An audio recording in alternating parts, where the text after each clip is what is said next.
Europe জুড়ে ভয়াবহ তাপপ্রবাহ ও দীর্ঘস্থায়ী খরার মধ্যে একের পর এক দাবানলে বিপর্যস্ত হয়ে পড়েছে ফ্রান্স ও স্পেন। বোর্দোর উপকণ্ঠ থেকে শুরু করে জিরোন্দ, মাদ্রিদ, আভিলা, ভ্যালেন্সিয়া এবং কাস্তেয়ন সবগুলো এলাকাতেই আগুন ছড়িয়ে পড়েছে। কয়েকশত হাজার মানুষকে নিরাপদ স্থানে সরিয়ে নেওয়া হয়েছে। হাজার হাজার ফায়ার ফাইটার ও সেনা সদস্য আগুন নিয়ন্ত্রণে কাজ করছেন। বিশেষজ্ঞরা বলছেন, জলবায়ু পরিবর্তনের কারণে তাপপ্রবাহ ও খরা তীব্র হওয়ায় ইউরোপে দাবানলের ঝুঁকি আশঙ্কাজনকভাবে বেড়ে গেছে। ফ্রান্সের ঐতিহাসিক শহর বোর্দোর উপকণ্ঠে ভয়াবহ দাবানলের বিরুদ্ধে লড়ছেন ফায়ার ফাইটাররা। জিরোন্দ অঞ্চলের দক্ষিণের বিভিন্ন গ্রাম থেকে এক রাতেই প্রায় ৫৫,০০০ মানুষকে সরিয়ে নেওয়া হয়েছে। আগুনের গতিপথ অনিশ্চিত হওয়ায় পরিস্থিতিকে অত্যন্ত প্রতিকূল বলে মন্তব্য করেছেন ফ্রান্সের স্বরাষ্ট্রমন্ত্রী লরা নুনেজ। দক্ষিণ পশ্চিম ফ্রান্সে এখন পর্যন্ত প্রায় ২২০,০০০ মানুষকে নিরাপদ আশ্রয়ে নেওয়া হয়েছে। গিরোন্দ অঞ্চলে প্রায় ৪২,০০০ হেক্টর বনভূমি পুড়ে গেছে, আর চলতি বছরে পুরো ফ্রান্সে পুড়েছে প্রায় ৯৮,০০০ হেক্টর এলাকা।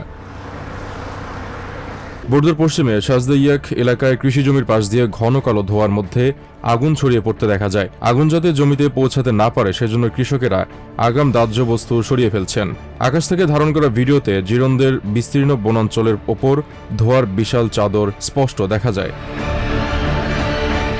একই সময় লেপোর্জে শহরে ১৫৩টির বেশি বাড়ি ধ্বংস হয়েছে। অধিকাংশ বাসিন্দা এলাকা ছেড়ে যাওয়ায় ফরাসি পুলিশ বাড়ি বাড়ি টহল দিচ্ছে এবং অগ্নিসংযোগকারীদের খুঁজছে। Alors là, on est dans une zone d'exclusion décidée par la préfecture parce qu'il y a des feux. স্থানীয় স্বেচ্ছাসেবী ফায়ার ফাইটারদের জন্য রান্না করা খাবার, বিশ্রামের জায়গায়, এমনকি মেসেজের ব্যবস্থাও করছেন।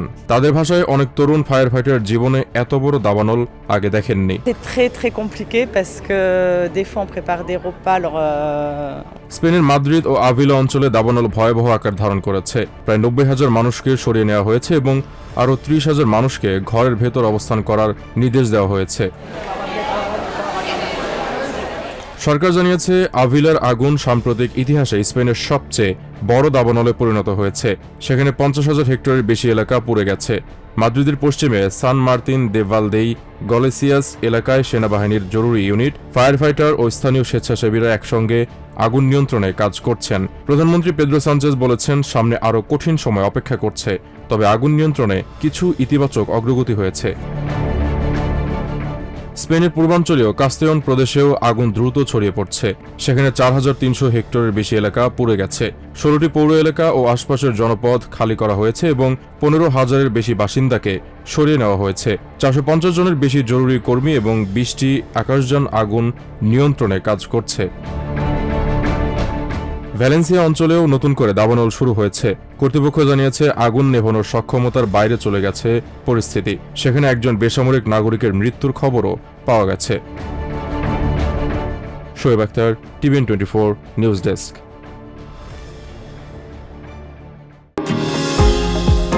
নিউ ইয়র্ক থেকে সম্প্রচারিত টিভিএন 24 টেলিভিশন বিশ্বজুড়ে বাঙালির কণ্ঠস্বর।